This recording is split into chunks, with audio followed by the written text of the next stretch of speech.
Now, all right, we are live with the man, the myth, the legend, Alan Widmann, also known as Hotted89. He is an ambassador of Party Poker. He's also a big time streamer on Twitch and very involved in Method GG. We're going to talk about all that and more. Alan, you're over in Berlin, I believe. How's it going? Yeah, everything's going good so far. I'm in Berlin. I've been living here for a few years, and it's been good. It's been a good run so far. I might be planning on moving to another country soon, but I might have some stuff in the works in regards to that. What is that? That's it sounds like, well, I know you can move around a lot. You just told me you just got off some food poisoning right now, but is that the plan to be in Berlin for the next future? Like, is there what are other areas you've lived that you really enjoy? Is this Berlin? Is this kind of just like this is home? This is your main hub, or talk about a little bit of your travel and how that all works. Well, with gaming at the moment, the way that I used to handle traveling, I travel about every 3 to 4 weeks to another country. With being an influencer and being a personality, besides being a poker player, I get invited by companies and I get flown out to events in order to represent them or showcase their products. So there's big gaming conventions all around the world. So that's basically what I do besides streaming. Just schedule is super slammed. I think I did 150,000 miles of travel just in events last year, and it's it's it's quite hard to juggle everything if I'm completely honest. But we make it work. Right now I'm in Berlin for, like I said, a few years. I am, however, trying to start a content creator house, which is something that is a plan that I've been trying to do or attempting to do for quite a bit. But now it's starting to like get an idea and materialize, and I really do believe that creating a content creator house benefits everybody as a whole. So looking forward to see how that kind of develops and kind of see what comes out of there. And so let me ask you with this streaming, because so I think someone that can relate a lot to with very similar with traveling and Twitch, especially since I have to play out of the country when I stream. How is that like the setup? How is that? How does it feel when you're like, all right, I got this event? Do you lug? You have like a set. You have your home PC set up, and then you have a travel laptop set up, or do you lug everything? How is that? Because that to me is the most annoying thing with traveling and streaming. It's just such a pain to set everything up, to lug it around, the stress. You got to travel with it. You don't know where the internet's good. A lot of these spots and where you're going. Like, how do you deal with that? How do you deal with the travel component of that? Oh, I get weird stares at the airport all the time, at least from the check-in counter.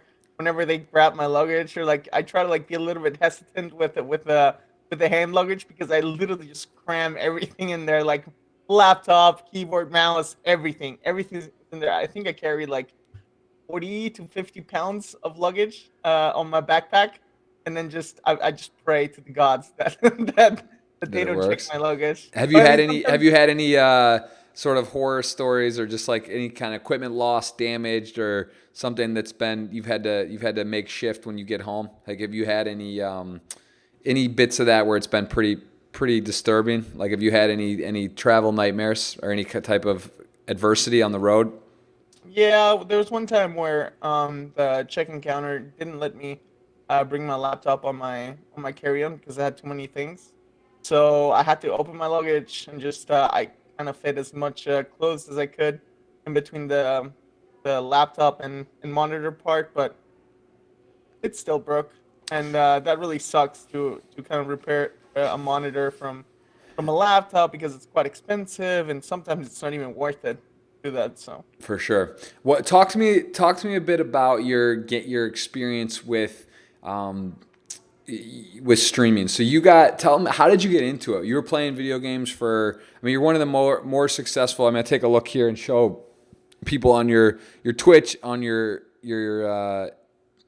I'm sorry, on Twitch as well as Twitter, but on the Twitch you have almost 300,000 followers. I mean, when did you actually go live with Hotted89, and what is Hotted89? What does Hotted89 mean to those? What your handle, your gaming handle? Everyone loves, the poker screen name or a handle. What is that? What does Hotted89 mean, and how did it all start for you?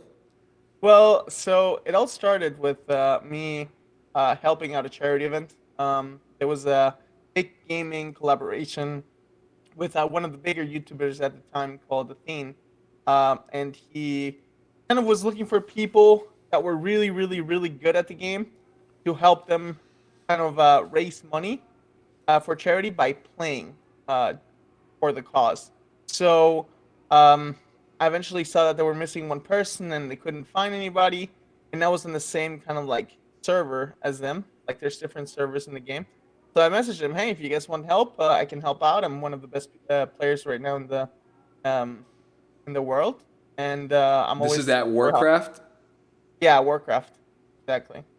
That's where my most accomplishments come from. So I told him, "Hey, I'm one of the best players at the moment, and I always love to help out a charity." And we did it. He invited me, and eventually we we played games. I think it was like a 3 month long event, and we raised $1 million for charity. Wow. So at that time, I was also I wasn't really doing YouTube. I'm gonna be honest, I was a little bit shy about YouTube because like the internet's a total beast of its own. So I was just mainly doing private videos and guides for this coaching website for players to improve their game. And Athene, which was a big YouTuber, he told me, "Why don't you just start a YouTube channel in front of his live stream with like 10,000 viewers?" I was like, I don't know. I'm kind of happy in my spot of like just creating videos and just it's my comfort zone. I kind of don't want to leave it. And then he pushed me to create my YouTube channel. And then on that same day, I got I think almost 10,000 subscribers. And after that, my first video got up to 100,000 views, and it all skyrocketed from there. I never expected to get so much support from people, um, and that's how I kept. I don't know. I guess that gave me enough confidence to just keep putting out content. Yeah, I'm looking right now. It looks like you have a large YouTube following as well. 100 and almost 44,000 subscribers. I'm one of those. Talk about the show Allcraft. This is sort of like a podcast or a weekly. You do an overview, or what is that exactly? Allcraft. Yeah. So Allcraft is a podcast that I created with a couple other content creators. Their names are Rich Campbell, which is a host for many big gaming events, and Asmongold, which is another fairly big broadcaster on Twitch. And we created this podcast kind of like out of love for the game. We didn't really see a podcast happening in the community, and we figured that creating a podcast would help foster a community, kind of help the roots a little bit with the game, and help the game out in general because the game wasn't in a great shape at that time. Little did we know, the podcast just like exploded. I think our peak concurrent viewers were almost 30,000, which is unimaginable. To be completely honest, I never expected to have 30,000 viewers on Twitch. So it's been a huge success. A lot of people enjoy this podcast. We've been showcased at large conventions, doing our show live, and it's something that I'm really looking forward to kind of expand and try to grow it. It's like a little bit of one of many little projects that I have going on, I guess. Yeah, speaking of projects, I mean, you're obviously the crossover between gaming and poker now as a team party poker ambassador. You're on the team online as well as myself. I know we were talking for a while now, and I know you are a gamer, you're a streamer, but you also are very experienced. You've got some really good success in the World Series of Poker. I know you had bubbled one year. Last year, I believe you made the money. I remember I had a little sweat at you as well. That was fun, and you've got some good experience. And I know you're a student of the game. You work hard. You've had some really, Isildur, some other players, some other guidance, some help. Talk a little bit about what poker means to you and what your breakdown between streaming on. Even give me like the full breakdown. Like say poker, what percent do you plan to stream going forward? Say from today on, for example, and then within gaming, is it Warcraft, World of Warcraft? Like how is your time broken up in a pie in an ideal scenario? What do you see doing podcast, streaming, playing poker? How do you look at that now? Oh man, once I'm fully recovered from this food poisoning, I think my sleep time will be down to maybe 10 or 20%, and then just like a bunch of divides from podcasts, working on Yeah. projects, and all the other things. Because besides streaming, um, what some people might not know is that streaming is a whole beast of its own. Like it's basically like you're running a business. You're working on getting sponsorships. You're talking to companies. You're negotiating deals. It's just like you're just doing so many things that a company would have like 10, 20 employees, and you're just like doing it all by yourself. Yeah. Like sometimes you get managers or agencies that help you pitch stuff and get you deals for um, for branded opportunities. But other than that, you're just doing everything yourself. And besides that, I try to. One of the things that I really care about is being competitive. And the fact that poker, like, there's really no ceiling at the moment. At least in my opinion, for poker, I think the person who puts the most effort will eventually be at the top. It is something that like is so appealing to me. I would love to just dive in and just put like 40 hours of streaming or of studying a week and just like see how my game develops. Even with studying like 5 6 hours a week, I see a huge difference, and I'm like, man, what did I punt such a thing like last week doing XYZ mistakes in that part, and every time I go to the WSOP, I see. I'm like, wow, this is a whole different world. Like every time, like from one year to another. I think you told me that you're doing something right if you really see if you think that you were a really bad player last year compared to like the current year that you're playing. So like as long as you keep evolving, I guess like that's the most important thing, and it's one of the things that keeps me motivated into playing poker. I guess like the first experience that I had was I started with Unibet um, as a company, and they invited me to one of their events. And their first event, I completely did terrible. Like I didn't have much idea about poker. I maybe played it at a beach house with some friends, and we played with like peanuts and stuff.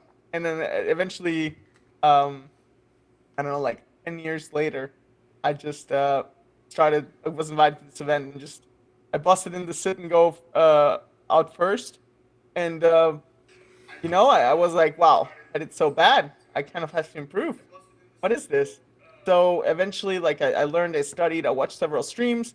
Kevin Martin was a big inspiration on that, um, and that's where I won my first sit and go, as well as uh, I met Isildur in that one too.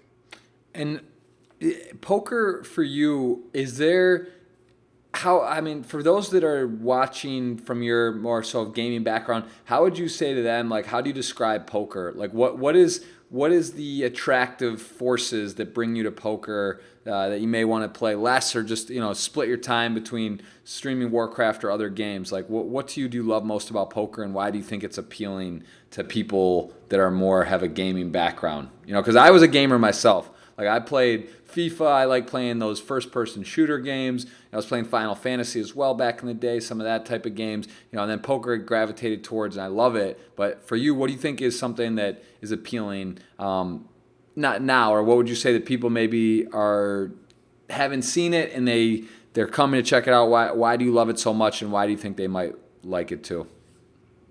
I think everybody that I've spoke to, I helped organize these sit and go events with a lot of Twitch influencers, and most of them were just plain new to the game. They had no experience.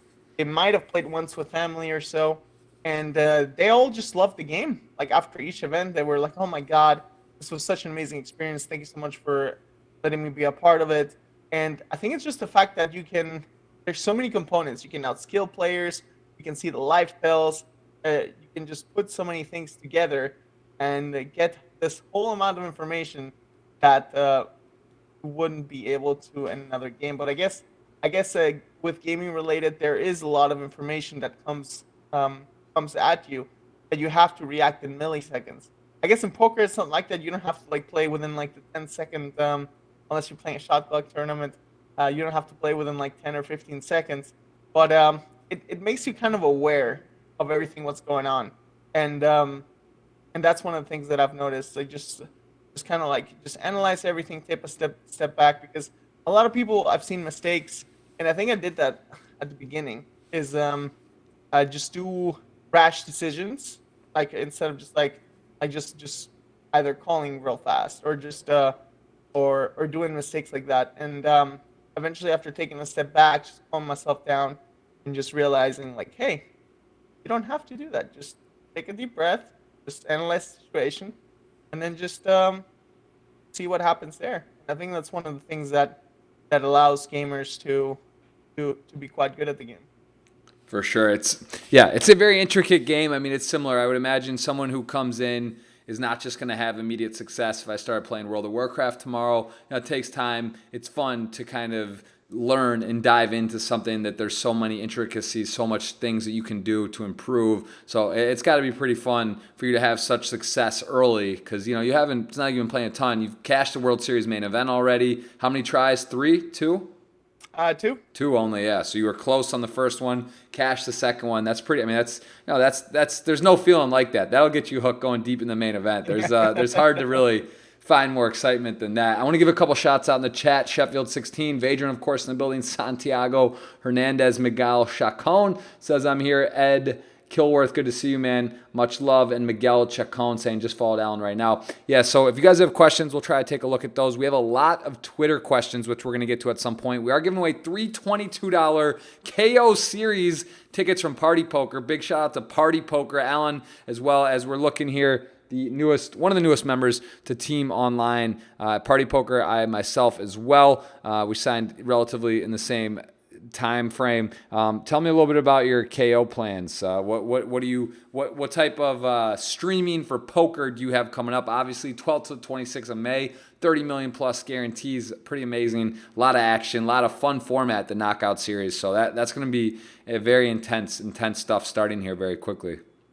Oh man, like the fact that Party Poker, like I love the fact that Party Poker is just putting more and more effort into kind of like making these amazing events, and just this time around, I'm just planning on going all out. I'm kind of as twisted as it sounds. I'm kind of glad I got sick now, so I'm kind of like fully recovered for the KO series, and I can just put a lot of effort into it because what people don't know is that I usually stream 8 to 10 hours a day. So when big events and when big series come, I usually cut down gaming a bit and just increase the volume of poker. And that's what I'm planning on doing. Like it's amazing value, great opportunities, and can't wait to play it. What is there any events you have on your list that you're targeting? Obviously I would love to get a little sweat, get some action of some of the bigger KO event or something. There's a lot. Is there anything that you have on your plate that you think that you've eyed up that you really want to play? Well, one of the amazing things of Party Poker is their satellite system. So I am planning on firing quite a few bullets at one of those satellites for making the 5K event. So hopefully I get to qualify to one of those. I'm definitely planning on getting some 1K events in, as well as keeping the buy-ins between a bit varied between 50 and up to 1,000 is my level that I'll be shooting for. Yeah, there's some big ones, big guarantees. There's always the SK, the Stake Kings option as well. I mean, that could be fun for your viewers to get involved with some of these type of big buy-in, high octane events. That's something to look at. Like I said, I love to buy sweats myself, so don't be shy to message me. I think there's nothing like going deep in. Man, like a knockout streamed big guarantee. There's not much more I could think of more exciting. I got my son who arrived recently. I'm going to be in and out to the Bahamas, probably go the 12th to the 19th and try to stream every day is my plan. And then we'll meet in Montreal as well, something very exciting. So we got the live and online, but the live component of that is Montreal Playground Poker on, what day do you arrive? I know we have that streamer sit and go, which is going to be really cool on the 22nd, I believe. Yeah. I arrive on the 19th. I'll be playing a 1K event. I believe it's called the Open one. Yep. I'll be playing that before the streamer sit and go, and then I might be firing the I think it was like a 10K buy-in. I might be firing a 10K buy-in. Which We'll one? see, the $10,000 buy-in one. Oh yeah, the main event. Yeah, that's it's Canadian. So we get a little discount Euro USA in terms of what it is, but it's like 7K or something US. It's gonna be a pretty sweet Yeah. event. It's gonna be an absolutely ridiculously big tournament. So that'll be cool. I think it starts the Well, 21st, I believe. and you've Um, also talked really good things about the playground casino, so I'm looking forward to check it out. That's dude. It's the best. It's honestly my favorite stop on tour. It's just an unbelievable place. Montreal, though, you have been to Montreal or not? Yeah, I've been once. I love it. I love Montreal. I always wanted to go back. I went there for a gaming event, and actually my favorite restaurant in the whole world is there. So we should definitely go out one of the nights. Yeah, it's just silly place. It's silly, ridiculously fun. I am looking forward to that. I haven't been sleeping a ton. It's the baby. I want to get rested for this KO series and then ride right in. It's gonna be hard because it's gonna Oh be. man. Those are long days. Those type of. I know how these series go. It's like very high intensity every day playing. Then we're gonna fly right into the mix and get right into Montreal. But that'll be good. That streamer sit and go is gonna be a lot of fun. I know we talk about what kind of content we can do in the future. The streaming house, like I would love to do a stream house thing. I just don't know the location. I know, is that secret, or you're saying you're looking at trying to do some housing stuff, maybe doing some stuff in the future? Do you have some? You got some ideas up your sleeve? Well, I've been thinking of I think the UK is a really good place to possibly do a streaming house. If not the UK, I believe Canada is also possibly a really good place to make a streaming house. Obviously, it has to work for everybody involved, so it's kind of like a back and forth. But with the right people, I think the opportunities for a streaming house or content creator house are huge because you just can do nonstop collaboration. Um, you can appear in someone's video with a snap of fingers. Hey, you want to be in one of my videos? Come here, and then just do it for like 10 minutes, and then boom, collaborated. So it's really good. It has really good potential. Talk to me a bit about method. I'm gonna flash over here. I know SEO Scott, you're involved heavily. It's one of the largest gaming companies in the world for I guess I mean is it for a particular game, or could you maybe talk just a bit more about what that means and what is method and how what's your involvement? What do they do? Because it's fascinating to me. I mean, this is like you're talking about the basically one of the biggest gaming companies in the world for esports, correct? I mean, correct me if I'm wrong, or what specifically, what games and what exactly is method in your involvement? Yeah, so Method started in 2005 or 2006, I believe. It was founded by Scott. At that time, I think he was a young guy. He was, I think, I believe, 16 or 17. He started his team in World of Warcraft, and all up till 2015 is when Method kind of decided to just branch out and go big or go home, and they started just recruiting teams. They started expanding in different games, and we've seen a massive growth in the past year from Method. Method is now the largest, one of the largest youth teams on Twitch in Europe. We have like Method has about over 200,000 subscribers on YouTube. Um, there are events that we're starting to produce. We recently had one in London at the Red Bull Gaming Sphere, and that event had its peak was about 275,000 concurrent viewers. Two hundred Which is huge. seventy-five thousand viewers were on Twitch during this at the one time. On Yep. this, I mean that's one of the biggest ever on Twitch, probably right. Got to be right up there.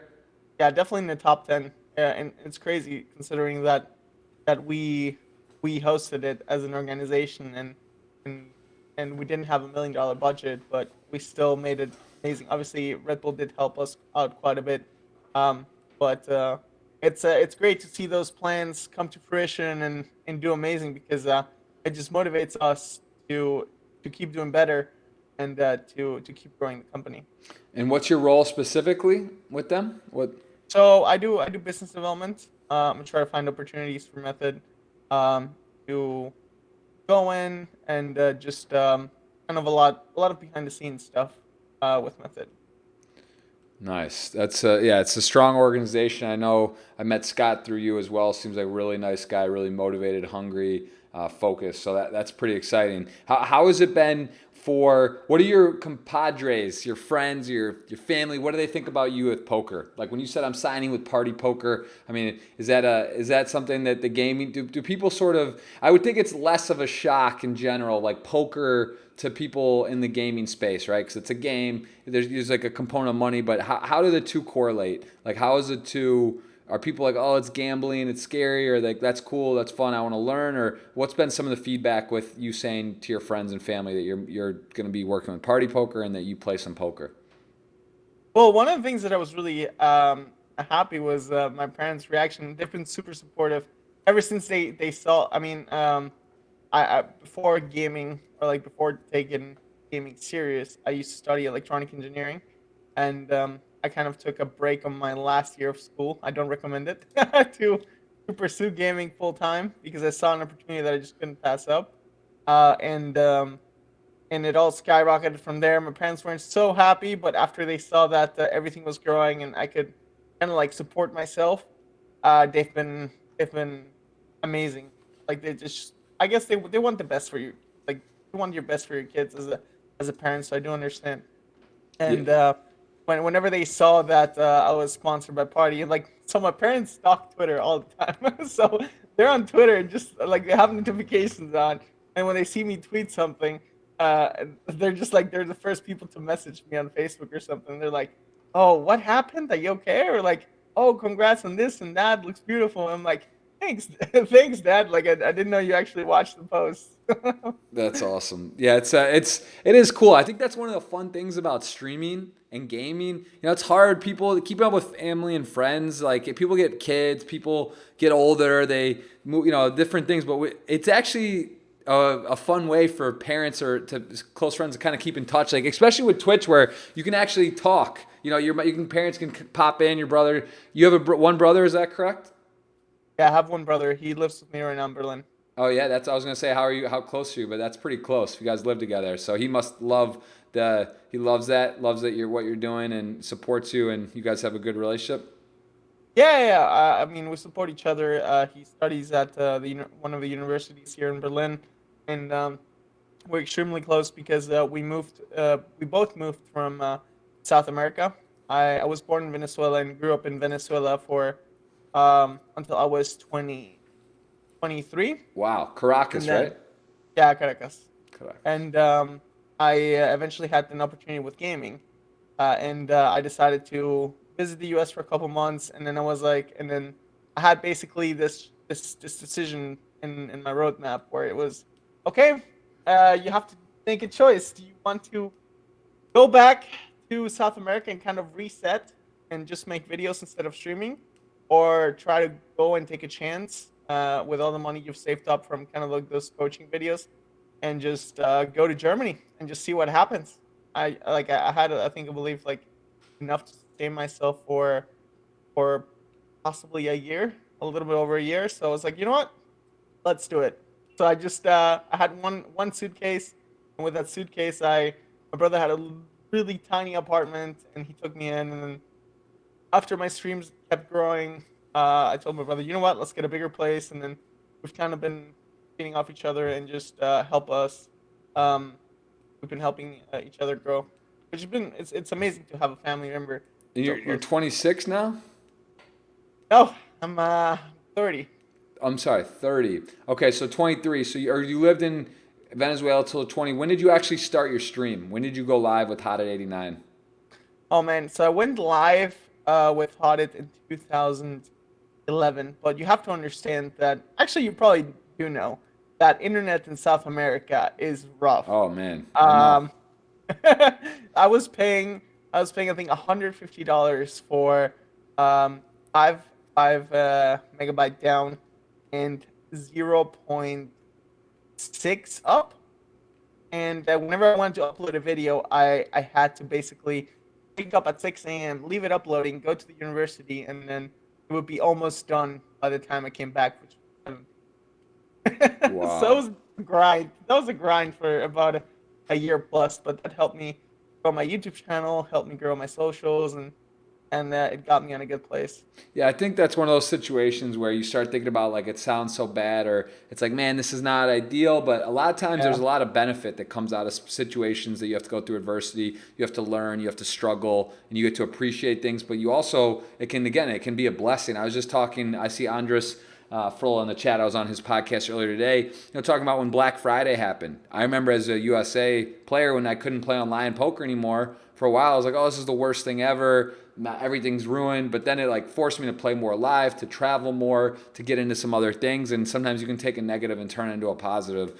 Stuff like that, where it's like you take for granted someone who has great internet, great setup everywhere. Maybe they may not be able to. They might not get some stuff done or accomplish other things or have to push through, or they may just say, they may not really get to appreciate the process. So I think that's a good example of what you just said of sometimes something that looks like a struggle or looks like a bit of a negative thing that can actually be a positive. So in your development, I think that may be a blessing looking back on it.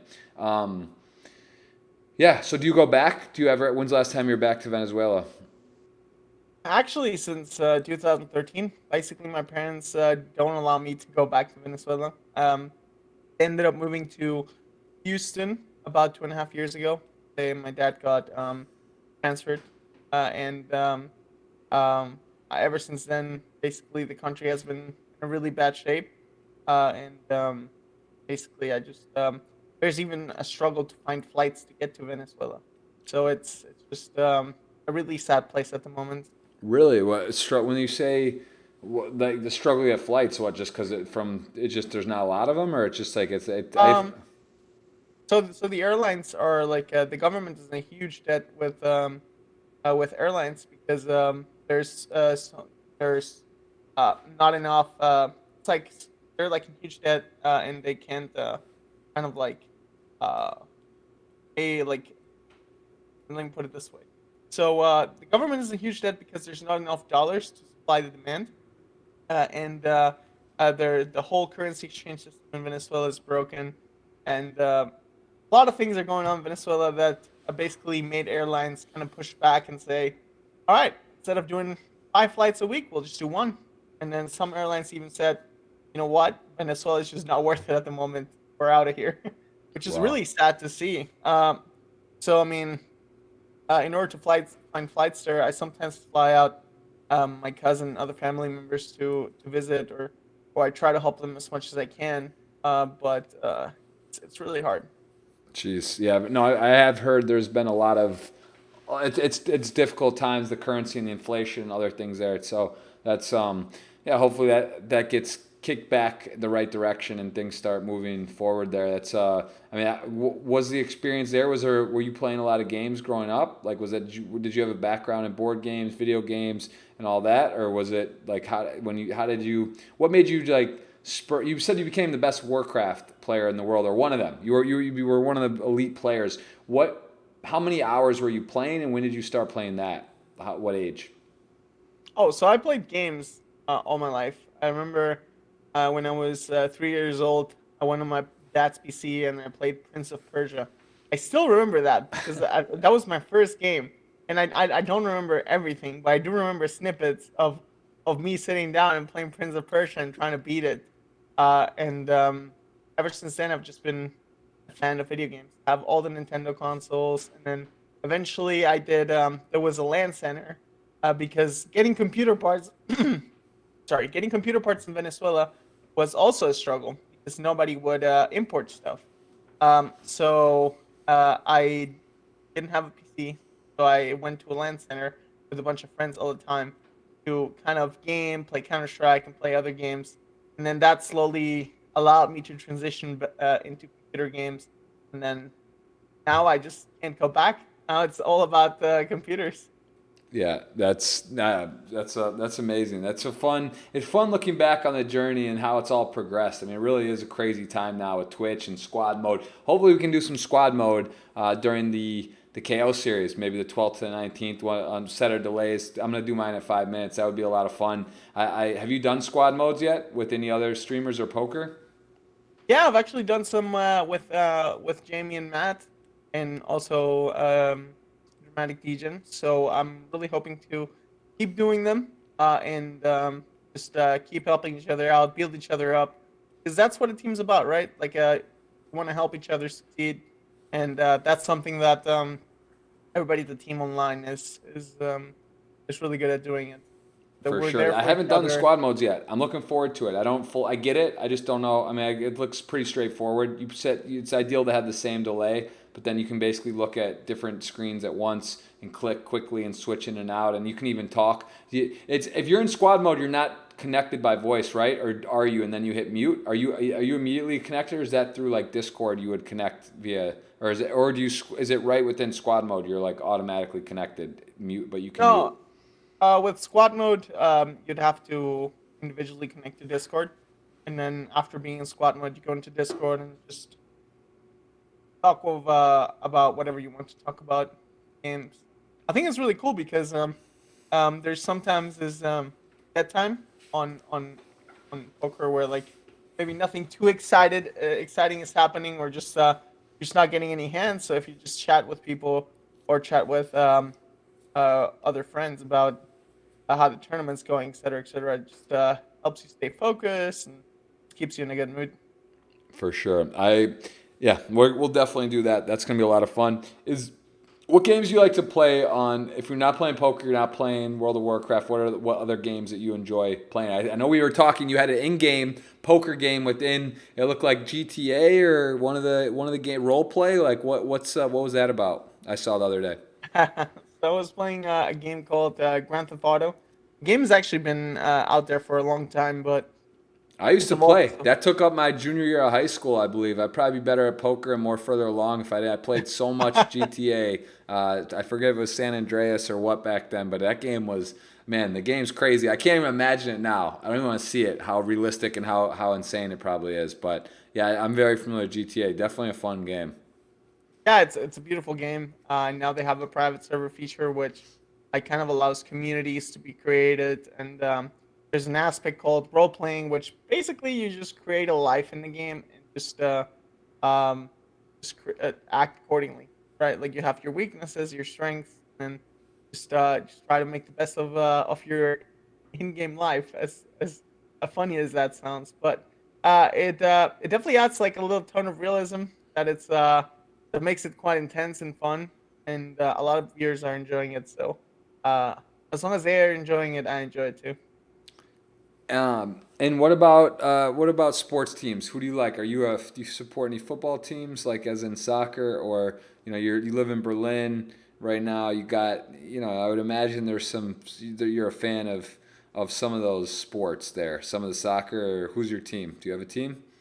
Oh man, so I played soccer for about like from when I was 7 until I was 19, Oh, South America, okay. and I I love Bayern Munich. I love like also Manchester United when David Beckham and all the other guys used to play that, like the Neville brothers. That was a huge duo.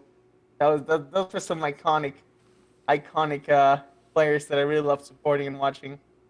For sure. That's no. Those are some big names. I think there's trying. I went to Bayern Munich. I went to a game there. It was pretty electric. I've gone to a bunch of sporting events, and I will say the European football scene is it's something like nothing else. I mean, they really do go passionate, and it's a cool spot. I think Montreal may have some games while we're there. The MLS is getting pretty Really? big. I don't know. It'd be fun to go to a game while we're in Montreal. It's hard though with poker. It's hard to time it playing live the days when it is, but maybe we get a day off. The streamer sit and go we're doing. I don't know if the guests are confirmed, but you and myself will be playing on the 22nd. I know with a few others for sure. I don't know if we can name all the names. That's going to be a lot of fun. So that'll be a good event for the Twitch and for everyone to take a look at. I think it'll be streamed like short delay, and that's going to be on the 22nd. I don't know what time actually. I'm not sure of the day, but that'll be good to play. I think Yeah, you're the it's one really cool. helping to set that up. Yeah, it's something great. Everybody has fun, and basically my goal with these sit and goes is to show people how fun the game is. It's something that some people might have given it a chance, but once they realize how much fun people are having, and how entertaining it is, that they will give it a shot and try it out. Yeah, it really is. Is there something that you would say in poker is the most exciting, like the biggest difference when you stream, when you're like, I'm gonna go stream poker today versus I'm streaming gaming? Do you have any different preparation? I did read somewhere, I think you do some meditation work. You try to meditate 20 minutes before you play. Is that when you stream, or is that when you play poker, or both? Would you say for the meditation side? Well, as far as meditation goes, I try to do it mostly for life events. That's something I would really love to start incorporating. One of the things though is that I do start with gaming usually, and then I transition over to poker when I'm on Twitch. Kind of like to show my community that I'm around, and to also show them that hey, okay, and now we did our gaming portion. We're gonna switch to poker, and usually a large part of the community just stays and just hangs out and has fun. So I try to do that. I think meditating is an amazing thing, especially for live events. It's helped me quite a bit. It's really nice to get your thoughts kind of like just angled and just allow you to focus on what's happening in the day and I mean the mind component is one of the biggest things in poker. I did a 10-day meditation course where no writing, no cell phone, no reading, no Oh, wow. communication. It was pretty crazy. Would you be open to something like that? Like, do you think that's something like to take it to an extreme, or I have a hard enough time sitting still for 10 minutes, and like I don't know if I could. I'm trying to imagine doing it now. I did this a couple years ago, and it was very difficult for me. But I really believe in meditation. It's something that it seems so simple, but I don't do it. Like today, I didn't do it. I want to do it every day. It's like why? To me, it's kind of alarming if you can't take 15 minutes and meditate. Like if you don't have 15 minutes that you can just like get it done, like it sort of means maybe you're doing too, like you're a little overloaded, and that's how I feel. I'm sure you feel the same. I can't imagine. I think of yourself as like a 4x version of me, and I know I have my hand in a lot of different projects and ideas, but I know just from like talking with you, and I know how many things you do and stuff you spearhead project wise. So, do you ever feel kind of just like, man, this is like you just got sick for 4 days? Like that has to be hard to kind of catch up as well, because I'm sure you missed streams that you had assigned. You probably had a podcast you had to miss. I know we rescheduled ours. That was my fault with Brazil already, but it's hard, man, because you want to do all this stuff, but it's like at some point you're just like, all right, I got 40 Discord messages. I got to get on these calls. I got method stuff. I got party thing. I'm traveling now. Like, I mean, do you have? Can you talk about delegation? Because again, I was on a podcast today talking about this. Do you delegate well enough? Do you have assistant manager? Talk me through your team. What makes Alan Widmann operate? Like, you probably take on too much, like myself. But is that something you're working on? Are you good at delegating? Do you wish you need more? Can we give a call to action? Is there roles you need to fill? What's happening? I'm gonna be honest. I'm probably the worst person at delegating. I try to grab as many projects as I can because they seem fun and entertaining, and towards the end, I just end up sacrificing sleep or sacrificing anything else but time on the projects, which is not the most optimal thing for sure. And I do think that expanding is definitely the way to go. I have a manager who kind of helps me negotiate some deals, and then I have what's it called? I have a video editor that helps me out with editing. So that's a really good start. Now I think I guess like an assistant producer or something like that would be great to have eventually to just kind of discuss it day by day. But I think for that position, I think I'd like it to have like someone local or someone that could just like come by the house or something for like a couple hours and just help sort things out and just I resume the streaming plans for the day. Someone that like be organized. I love it. I'm looking here at some questions. I'm going over to Twitter, and there's a lot, and there's a I lot of saw a lot really of really nice questions. there is. That's the thing. I want to. I want to break it up. Let me just look over here. We are going to give away, I said $55. We're going to make it 66. So we're going to do three $22 tickets. We'll let Alan give those away. It is for the KO series on Party Poker. We'll go ahead and do a random tweet draw for 3 of those. We're going to scroll through, try to answer some of those. I want to ask you before we start getting into that, what advice would you give to someone who wants to be a streamer, a gamer, whether it's not necessarily poker, but if they say, hey, you know what, I want to get on Twitch, I want to start streaming. What would you say with some of the stuff that you've learned in your experience now? What would be some advice you would give to someone starting right now? Okay. So I see a lot of people crash and burn whenever they kind of like give up everything. Be a streamer right now. The stream market is quite saturated, and some people like obviously with poker, if you do poker as a main profession, and you have a way to support yourself, right? Like you have your game, and you're actually showcasing your skill, and multi-table management to the whole audience, and that's how you grow your community. But if you're a gamer, for example, and you quit your daytime job in order to just become a full-time streamer, then that's not an optimal situation to be in. Absolutely. So I'd say always have a backup plan. I have seen some people in the poker industry say that if you want to go full time in poker, I believe you have to have up to like 8 months to a year worth of savings in order to give it a try.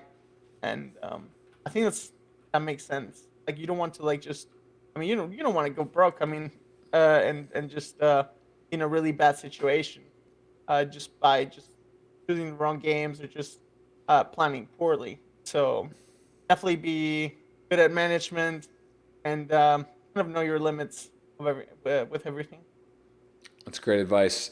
Would you say now, what would you say would make a great streamer? If you how like give me a understanding of how hard it would be to break into, because I have a relatively good idea in poker how hard it is to just start a stream out of nowhere. It depends, I guess, if you're sort of a well-known player or not. That's going to help if you have some, ability. But let's just say you're like a good Warcraft player. I don't know if Warcraft's the right game. Let's say, I don't know, give me a game that's sort of popular, but maybe not, what's the one called? Fortnite. What's something else that's kind of cool, maybe newer, even like a brand new game where people are looking for streamers? Like what would make someone be able to separate themselves and break into the game? Like in poker, it's like deep runs, right? Like if someone won the Party Poker KO series Sunday main event, they're going to have a huge uptick. Yep. But like other than deep runs, like it's a bit out of your control. Like what's something that, like personality wise, equipment wise, what are some like tricks or cool things you can do to kind of help your stream grow quickly or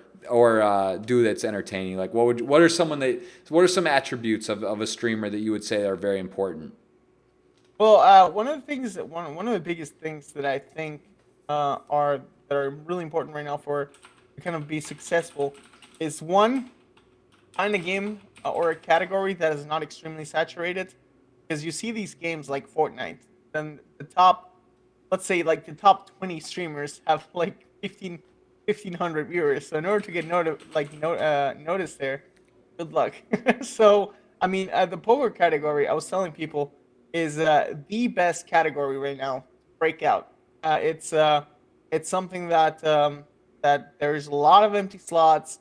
I would recommend people to look and to kind of plan out. Okay, this time slot is completely free in the day. We don't have any big streamers on. You know what? I'm gonna give it my all. I'm just gonna try it out and plan accordingly and try to just make sure that when I stream, all the big dogs are not streaming, and then people will eventually gravitate to my stream because there's nobody known to watch. And I think that's one of the most important things. Selecting games and knowing what kind of what time to stream. I think also as far as equipment, you don't need to do anything fancy. I started streaming on a laptop, and eventually started building up my equipment there. Had I had my laptop, I had one monitor, I had a webcam, and I had my mouse, keyboard, headset. That's about it. And then I streamed with that for about a year, and then I slowly started upgrading. I built my desktop, and then from then on, I kept upgrading and upgrading and trying to perfect it. So I mean, just planning, preparation, and finding the right opportunity. I like that. That's great advice. Yeah, for sure. You don't. Well, it's hard. It's like king of the hill. YouTube. People. It doesn't matter about who's putting videos up or whatnot. But on Twitch, it does matter. You go into a category. There, people are going to grab new people coming in looking. They're going to go to the top spots. They're not just going to go down and find. That's how it works. It is king of the hill for the most part. Let me see. I think we got a lot of questions, so I want to make sure we get to answer those because we did see some good ones. I want to pull up the Party Poker lobby just to talk a bit about what's coming up here. So the 12th, that is Sunday. That starts with the 215 KO Series 8 Max, which looks pretty sweet. Are you going to be firing all this? Is there any? Let's see. There's the Sunday. There's $1 million guarantees. There's a 1K. I mean, there's a bunch of stuff, man. Are we going to be able to get some action? Can I get a little taste? Can we do a little something? Can I get a little bit here? Talk to me. Yeah. So we might you know what? We might set up that Stakings account now finally, and just see what we can do there. I think Stakings is a good way to kind of like just keep everything under control and neat, and just you get a chance to kind of sell your action to kind of like your community, or just like to people that want to sweat. So definitely looking forward to setting that up. Yeah, I think that would be cool. But like I said, don't shut me out. You can. I got you. I got you. I got to get some action myself. I don't want to. I can't let it all go to Stake Kings. You got to at least give me first crack at some stuff and some of those big events. I know I'm going to have action up on there as well. I think it is just the best way to interact with the community and have people buy a piece. I know I got stuff up for Sunday as well, so that's cool, man. We'll definitely talk a little more about that. I'd like to have a piece. I think in the schedule on Sunday, I saw the main event here. I'm just looking. I know they got a $1 million one. They got a couple like 200. That's the one. The 320 Gladiator. That's the one you want. I mean, that's $1 million guarantee, $300 buy-in. That's juicy. Oh, I'm 100% playing that event. That's it. There's so much value. That's a sick one right there. I know this is literally 2 weeks of ridiculous action, but I know on that day there's they got a lot. There's a lot going on. So we'll be look out for Alan Hotted89 on the Twitch streets. I know I'll be streaming. We'll do some squad stuff. We're gonna have a ton of fun doing that. That's gonna be good, man. It's been a while. I miss streaming. I got to play a bit. I've had some internet issues. I'm getting my stuff all set up in the Bahamas officially with the right internet connection. So I'm gonna be right there with you. We're gonna make some memories. But let's pop over. Let's make sure we get these in. We're already close to an hour. I know you're just recovering from a cold, and I want to make sure we go over some of these. I think you've scanned some of these questions, correct? You've looked some. There's some really good ones. So let's talk about that. Let's go through here. I know it looks like you played soccer back in the day. How did you decide to quit? Well, basically, like I said before, I was studying electronic engineering, and ever since I went to university, that just consumed my life. I was going, so the university I was going to was about an hour and a half away, like just an hour drive without traffic. It sounds like a nightmare, but in Venezuela and South America, you usually live with your families until you're basically married. You don't. For some people it might be hard to understand, but you don't really get your own place until you're established. That's how Brazil is too. People live in Brazil. It's just cultural. Like they live literally till they're married with their family. That's how it goes. Exactly. My parents' house was an hour away. I drove there. So every time, like with traffic, it would be an hour and a half, and then I would go there at 6 a.m., come back at 7 p.m. I was just basically just destroyed. So and a little bit overwhelmed with studying and everything combined, that I just kind of decided to take a break from soccer. It's a game that I love. It's a beautiful game. Hopefully I can pick it up at some point soon. It is. It's a great game. It's a lot of fun. I got another interesting. So Cubans, thanks for that question. Santiago Hernandez asking more of a strategy poker question. Congrats on Team Pro. Question: what is the range that you use with 20 big blinds close to the bubble? That really helped me. Thank you. Santiago Hernandez asked. Do you know Santiago? He's asking you a specific poker question. Well, like close to the bubble, you want to to tighten up quite a bit. Obviously, depends on how big the stacks are behind you.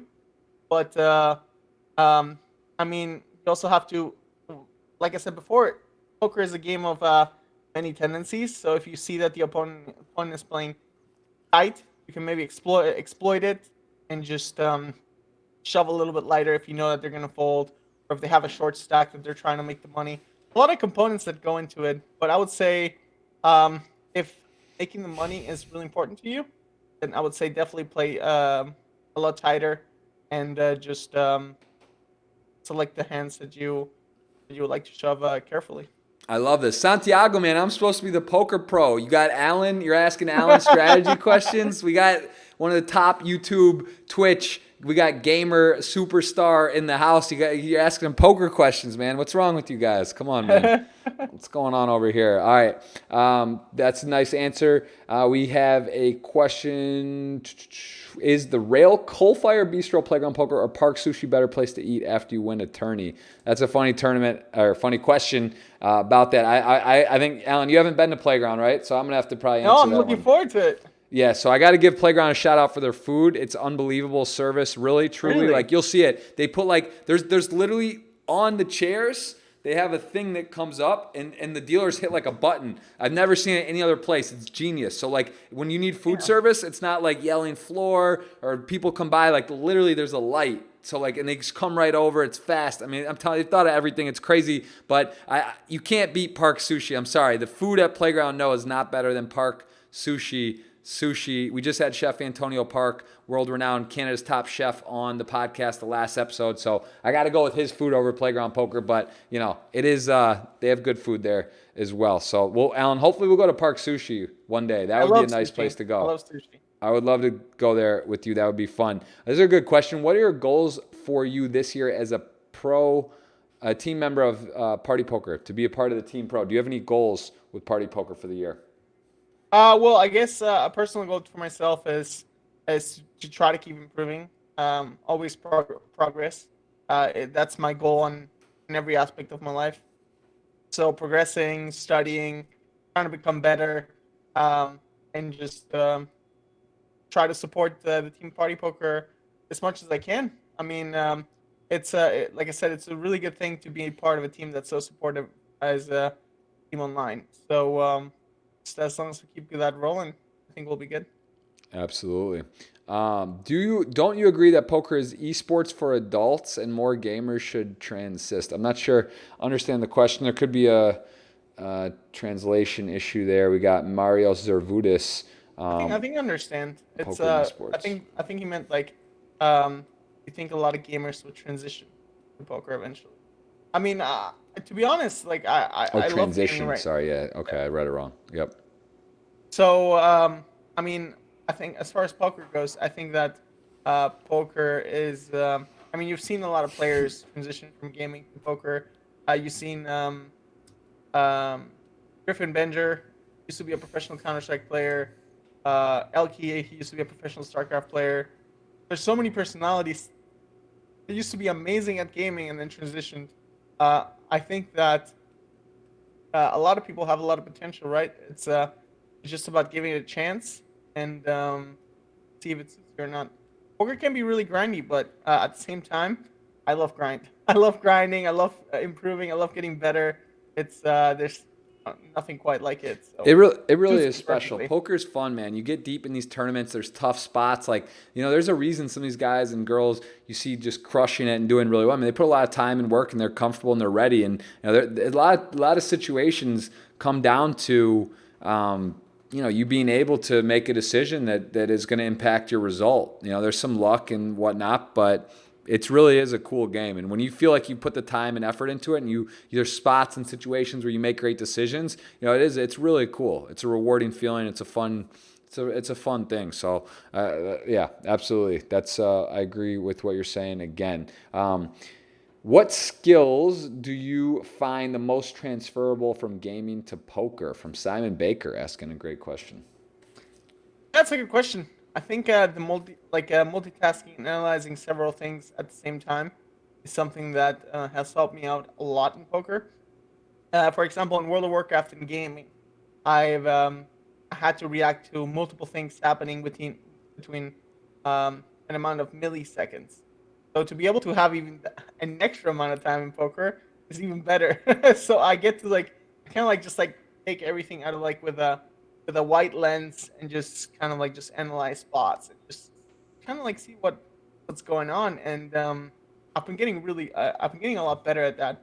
Just making sure that whatever I'm doing makes sense, or whatever's happening is making sense.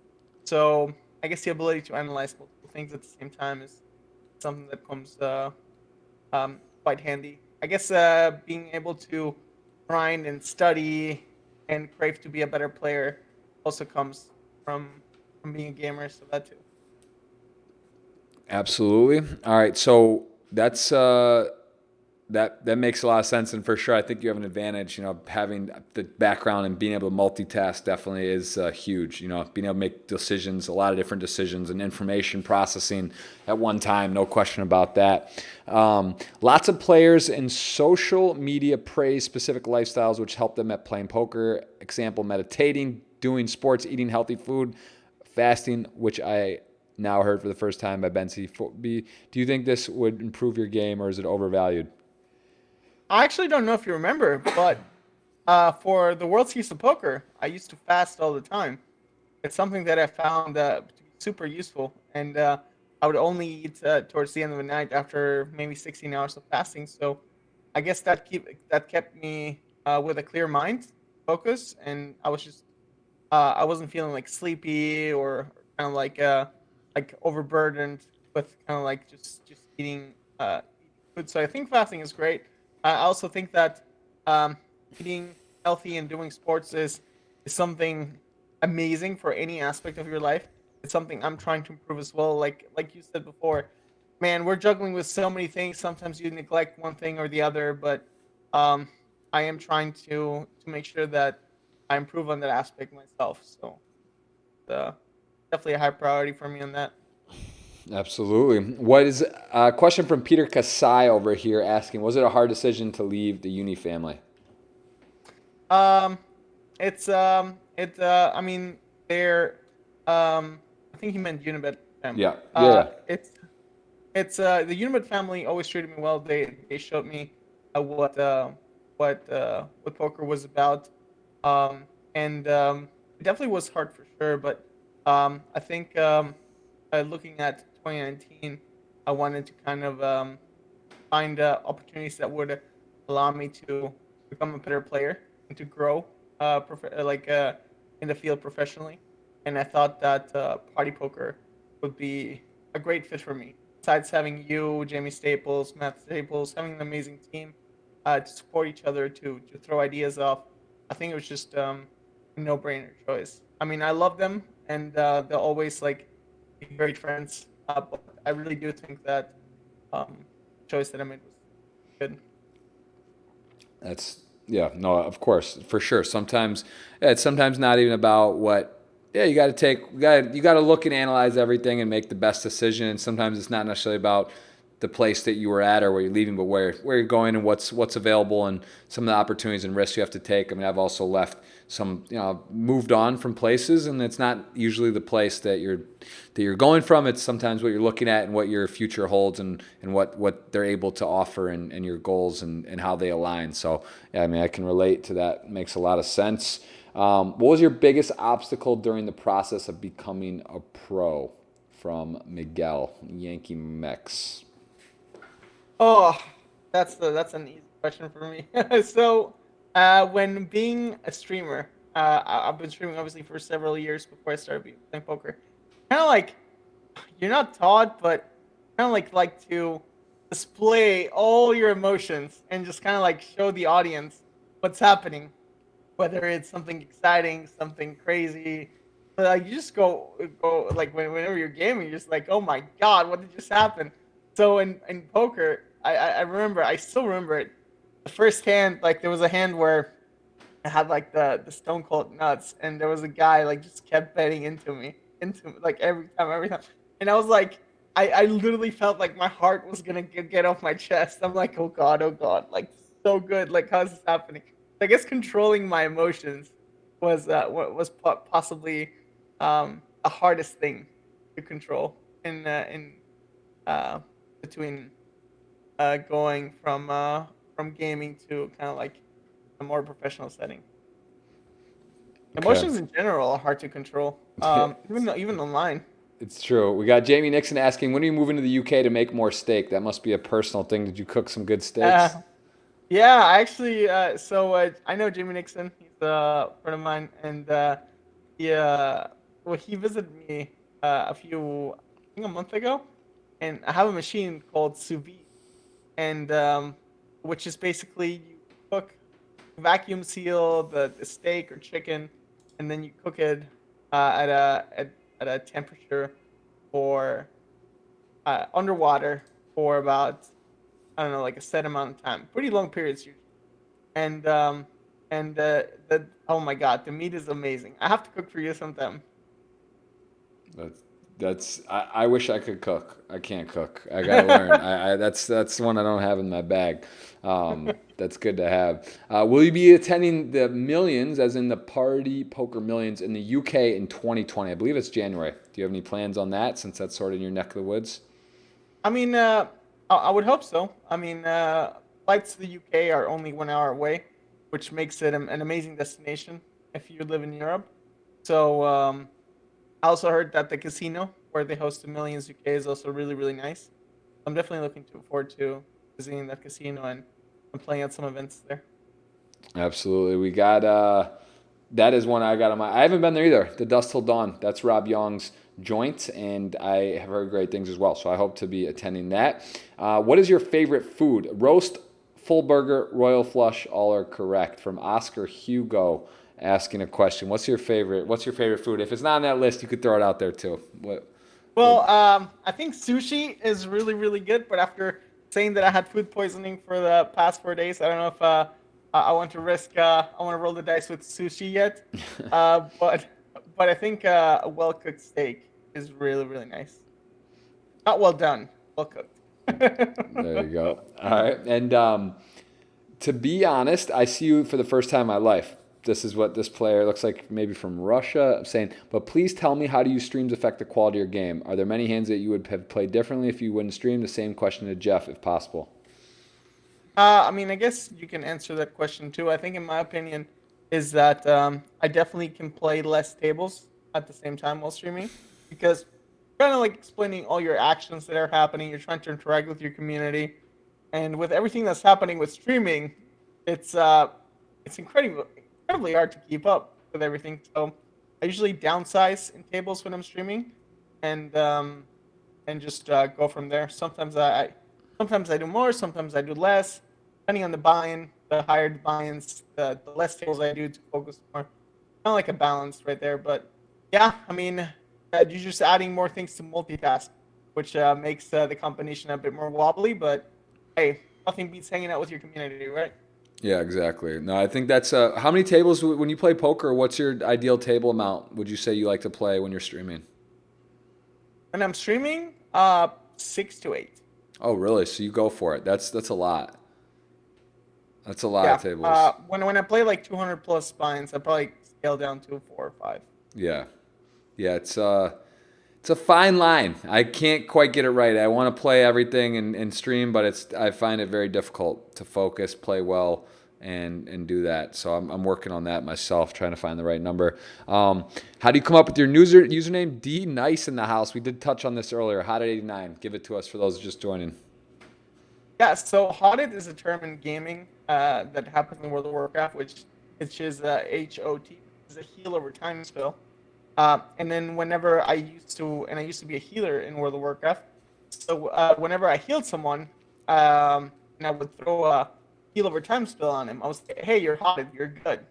And then eventually I was like, I was just making a play of words, and it's like, hey, you're not Hotted, I'm Hotted. I renamed myself to Hotted, and then Hotted was taken. So I on YouTube. So I just eventually just did my birth year. So The Hotted year eighty you were nine. born. All right, I get it. I dig it. There it is. There's the usernames are very powerful. Usually they have meaning, they have context. So that's good to get that out there and clear it up. There it is, Hotted89, one of the biggest gamers there is, man. All around good guy, and almost 300,000 on Twitch. That is a lot of. Oh That's a man, big channel, man. That's huge. Closing in on can't that. wait to hit the 300K. Maybe during the KO series with a good run. Oh, maybe. Yeah. Yeah. Do you plan? Oh, favorite all-time game? Good question. Favorite all-time game. I guess, I mean, I've played World of Warcraft for a third of my life. So I guess I would say World of Warcraft. Loyal. I mean, I just have to. Staying loyal to it. I like it. What was the Yeah. fastest tilt you've ever gone on in a session? I guess, do you ever remember a session where you just kind of like got on and stuff just was going wrong? You were like, wow, like this is, I got to stop regging, or things are not right, or nothing that comes out. No, I mean, definitely hit a wall at some point. I mean, sometimes like it's kind of insane where where you get bad beats thrown at you like just left and right, but all you gotta do is remember yourself. It's, oh my god, it happens this happens to everyone else. Uh, it's not your day. Just reset and just come back the next day stronger. And harder, it's harder being said than done, but I think it's something that is doable. For sure. Yeah, it's tilt happens, you know. It's just it's good. It's inevitable. It just matters how you deal with that, because it's going to happen at some point. You're going to get a little visibly frustrated. Do you plan to play live tournaments, or will you just play online poker? Asks Maxi Armano. I actually love playing live poker. Um, I do really well. Like, okay, I'm not shipping tournaments left and right on live tournaments, but I believe that for the way that I play, I think I do quite well in live tournaments. So I definitely want to play more live events. It's really hard to manage everything, like I said, time wise, with flying over events, streaming, and just getting all things done. So whenever I can go to a tournament or to an event, I definitely do that. I can't wait to go to the Canada event. I haven't played it live in a few months, and hopefully from there we can go to the Millions UK event, and then hopefully the Bahamas, which is one of the most beautiful settings I've seen, and I can't wait for that stop. That's going to be fun. So you will do that one, the Bahamas, in November. Yeah, I really want to. Nice. Yeah, it's Baja Mar is great, and that's a sweet event.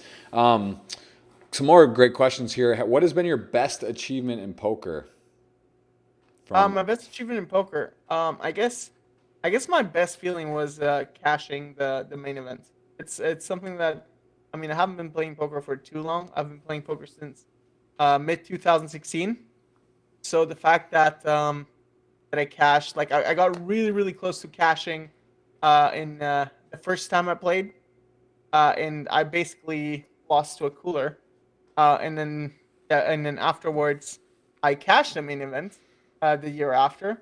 I think that was a really good feeling. Also, my funny story, my bust out video on Twitter about me busting the World Series main event in 2000, 2017 was the most viewed video on WSOP on Twitter.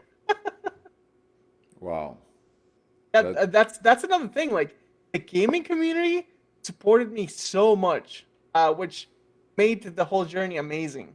I felt like I had the whole gaming community behind my back, supporting me on that journey, which made things just infinitely better. absolutely, it's good. Yeah, that's part of it too. It's nice that when you stream or you put content out, you get people on a team you get engaged with that are riding with you. They get the highs and lows. It's fun to be on a team when poker's a pretty solo sport generally. But that's why with Twitch squad streams, that type of stuff, streaming, it's fun. You are presented as a content creator, gamer, streamer, and a poker player. How do you see yourself? Put these in order of which describes you the most to the least of the content creator, gamer, streamer, poker player. Interesting. Oh my God. Um, I guess content creator goes first. Everything relates to content creation, right? And then it creates a ramification. Um, uh, oh my God. Um, I guess I'm a gamer first, at least for now. It's I mean, gaming has been a part of my journey my whole life. So gaming will most likely, at least for now, for the next couple of years, be the biggest part of my life. Then, what else? Streamer and poker player, Yeah, it was content creator, gamer, streamer, poker player. and I guess I guess streamer would go first because without my community, I wouldn't be anywhere that I would be now. And then I guess poker player at the moment is on the bottom. But at the same time, it's like those options are really really hard to choose from, and they're all super connected. I mean, poker is still a big part of my life, and I can't wait to see what happens next. Do you consider yourself a better gamer than a poker player? Because, and it's asking because you think Party Poker noticed you for Team Online. Better gamer than a poker player. I mean, that's the question. Yeah, I mean, I think I'm definitely a better player than a poker player. I mean, I've invested my whole life in gaming, and in order to become good at World of Warcraft, I spent countless hours for 5 6 years before reaching the top. So I mean, it all comes with experience, and I hope to keep improving every day to become a better player. And how do you keep yourself motivated during a downswing while streaming per se? Say you're like playing and just losing everything, not going well. What do you do? How do you deal with that? I guess the chat helps you a lot. It helps you to kind of like set your mindset. They're pretty supportive. You also kind of try to tell yourself that hey, it happens. Let's just try to move on. I mean, sometimes there's always just that take a break option. Take a break for the day and then come back tomorrow, reset with a different mindset. Have you ever cut a stream like when it's just going so poorly before you were done playing? Do you ever like just say, guys, I'm not feeling it, or or do you just sort of usually ride it out? Um, I mean, I usually try to um hit a certain time limit before I decide to reach that point. Yeah. If things aren't going my way for like 4 or 5 hours, then I think I'm gonna take a break. But I usually try to just keep going, just saying like, "Hey, that's how poker is. Sometimes you win, sometimes you lose," and try to just keep adjusting, resetting, try to play the best of my abilities. Health is a really messy thing that affects a lot of people. So Yeah, it's definitely a real beast, that's for sure. Next goals in poker. We kind of had some goals earlier with party poker. Do you have like a, do you have a for amount like something in terms of time played, live events? Yeah, you've already cashed the WSOP main. I don't know. I mean, it's kind of hard. It's pretty ambiguous to just say goal in poker, but anyways, this has sort of been touched on. Is there anything that you would say that you could put a goal that would be like a tangible numbers result like thing in terms of streaming hours, or I don't know, or a live result to win a live event? I've actually won my first live event last year in Dublin. I won a hyper turbo tournament at one of the Unibet live stops. So I think now my time is to win one of the party events, All right. at least side events. I mean, that's what I want to do. That's definitely on my top of the goal list. I like it. Montreal, right? We're here. Comments right now. Let's Why do not it. now? What do you like to do? What do you like best? Create content, play a game, or be a business manager? Um, it's hard. I mean, creating content that everybody enjoys it always makes me happy. Seeing how everything develops behind the scenes is a whole of its own. It's amazing to kind of learn how everything functions behind the scenes and how to everything just how the wheel keeps turning. So I guess uh I guess earlier in my life I said maybe a gamer or and then slowly but surely I think being like running my business, which is streaming in itself, and running my brand is it's something that I consider highly important. It's fun because I gotta say myself, I kind of do a little of all that too. Like I enjoy. I mean, I don't know what to call business manager, but creating content's cool. I enjoy doing the content and then having it put out. Like I think it's fun to see clips and the other types of the other types of stuff that's going on. It's enjoyable, but like playing, there's nothing really like playing to me. I love just playing the Twitch, right? Like I love to actually be in the game. There's kind of nothing like doing that. But then like business manager side, like you said, negotiating deals, talking to sponsors, that kind of stuff's fun. To sort of like, all right, I put a lot of work in now. Let's see, like people want to utilize me or to represent me, because then you kind of have decisions too, because I'm sure you turn down a lot of stuff. You want to represent, you want to work with brands that you're aligned with, that you feel you like, you use their product, you like their product. So it's all kind of fun, but like you said, you maybe do too much, and it's like it'd be nice to dedicate. What's the word? I'm sorry, not dedicate. Dude, I got a baby, man. Delegate. Delegate, not dedicate. Yeah. Delegate things, but it's hard. Like especially when you enjoy it, because then you kind of want to do it. But there's only so many times in a day. My friend Luis R. Castillo asks, how much was your first deposit, and if you had to reload? Are you a one-off, a one and done, poker into the sunset, or did you reload a few times? I reloaded a few times. I first started with $100, and then I started as a super wreck. I try to like just have fun with it, and then just took a little break after burning that, and then I said, okay, this time I'm gonna play more serious, and then deposited 500, and then after that I kind of start building off. So like I guess like when I took off the mindset of, all right, I'm just gonna punt things off and just try to run everything high variance. I think that's when things started doing better. I like it. What inspires you to play poker? um. I guess we've said it before already. I think just the ability to keep improving. Poker is at least a game like that no limit hold'em. It's my favorite game, and I think that being a game that is it has no skill cap and has so many components to it, and just allows you to keep improving over time. It's just um, it definitely motivates me to keep playing it for sure. I like this question from Matthias Kellerman. What is the longest session you have ever played, live or online or both? What's the longest you've ever like sat down, started playing poker, and went for it? You strike me as a sicko. You might have a sicko mode in you. Well, online probably about 13 to 14 hours, and on live I've played so counting coaching sessions that I had before the main event. I guess like the main event is just marathon. It's crazy. You go day after day after day after day for 12 hours a day, and then just it's a grind fest. Just straight up, just keep going. Like afterwards, I was like felt so tired. I was like, okay, I can take a small break and just relax.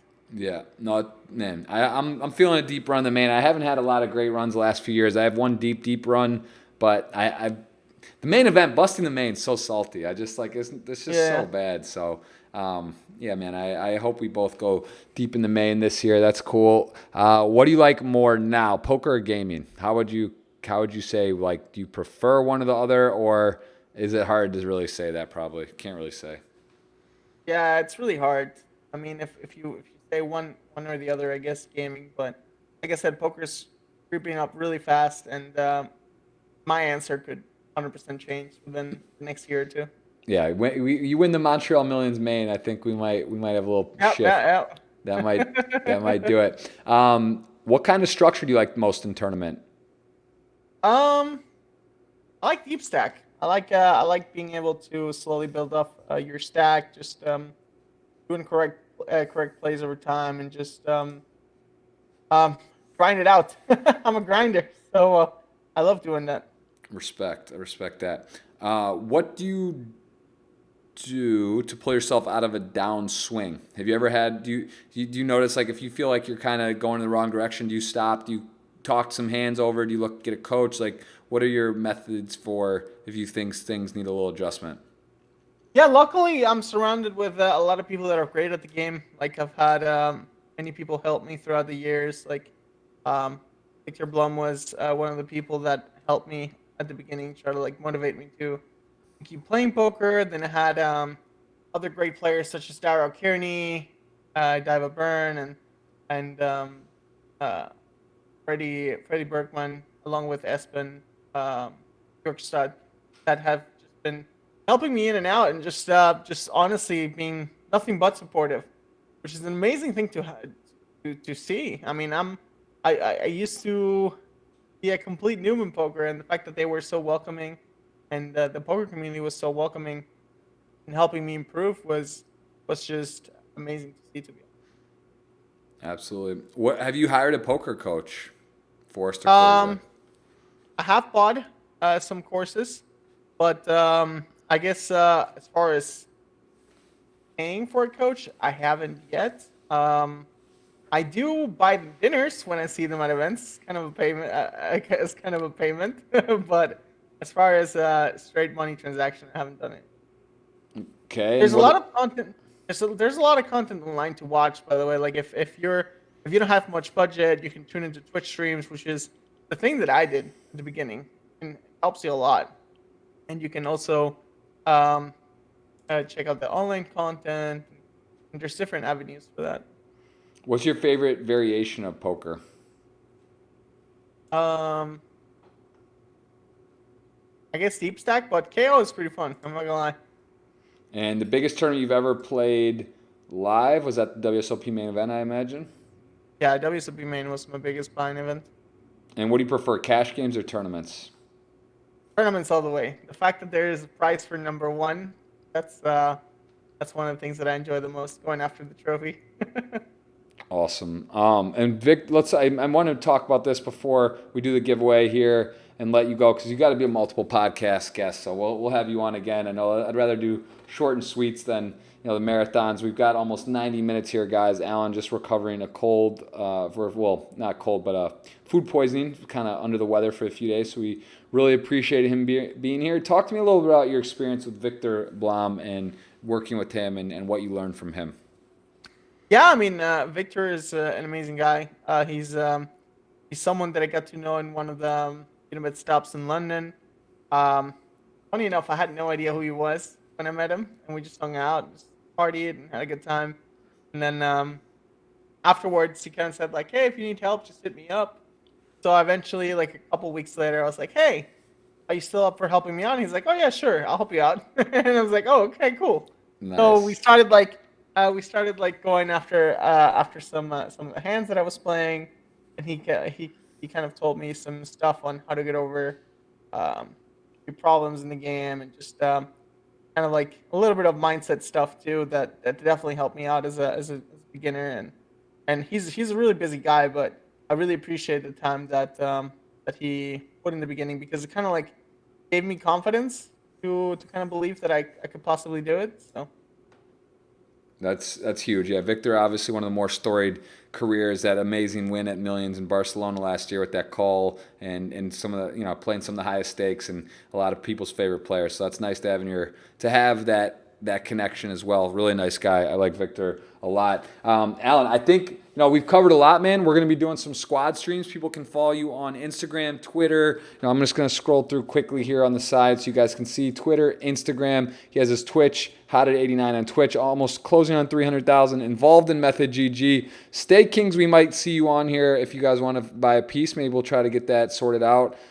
Sorted in the future. Anything else you want to talk about? Party Poker Ambassador, Man of the World, Traveler. I'm going to see you live in Montreal. I mean, what else? We covered a lot. Anything else? Any shout outs? Anything you want to talk about else? But I think we covered a bunch.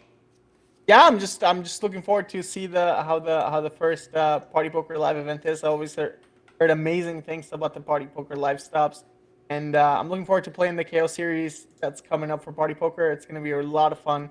The satellites are huge, or basically amazing Party Poker. So make sure to check them out and to try them out.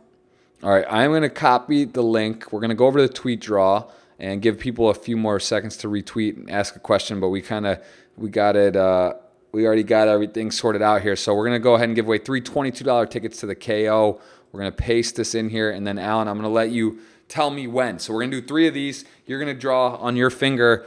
Party Poker, giving them away, and we got a little triangular thing going here. We're clicking, you're ticking, and Party is shipping. They're giving the cheese, you're initiating it, and we're doing it. So we got a team effort here. Tell me when to fire the first one. All right, 3, 2, 1, go. Boom. $22 ticket from TYP. Very nice, my friend. He has got a $22 ticket. We're just going to rapid fire it off here. I'll message him in a second. So tell me when. 3. Oh, you count, not me, you. Tell me when to do it. Go? Go. Boom. TYP. Oh, Ivan Cito 26, I think, even live in the chat and asked a question. He's got a nice oh man, Cards chat member as well. Well done, sir. That is a beautiful bink right there. Congratulations. And then, Alan, the final one. We're going to wrap it up right around an hour and 30. Tell me when someone's getting a $20 ticket. We might see him at the KO streets near us. Tell me when. Now.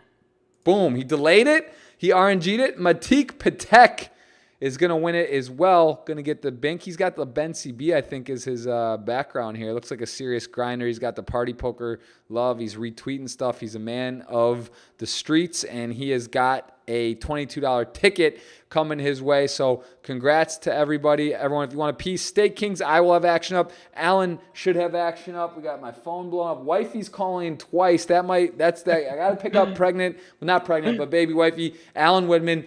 Thank you so much for being here, man. You're a legend. I always enjoy talking with you. I'm glad we got to do it on the podcast streets to forum. I'll see you in Montreal at the Streamer Sit and Go. Let's go to Park Sushi. Let's take over the world 2019. I'll see you out there. Let's do some squads, man. I'm going to be streaming Sunday. Maybe Sunday's tough, but I'll set my delay for 5 minutes. You know, maybe we can pop on later on Sunday or within the week, but I would love to do that. Thank you for being here, and we're going to talk very soon, man. Appreciate it. Sounds good. Thanks so much for having me. Later, brother.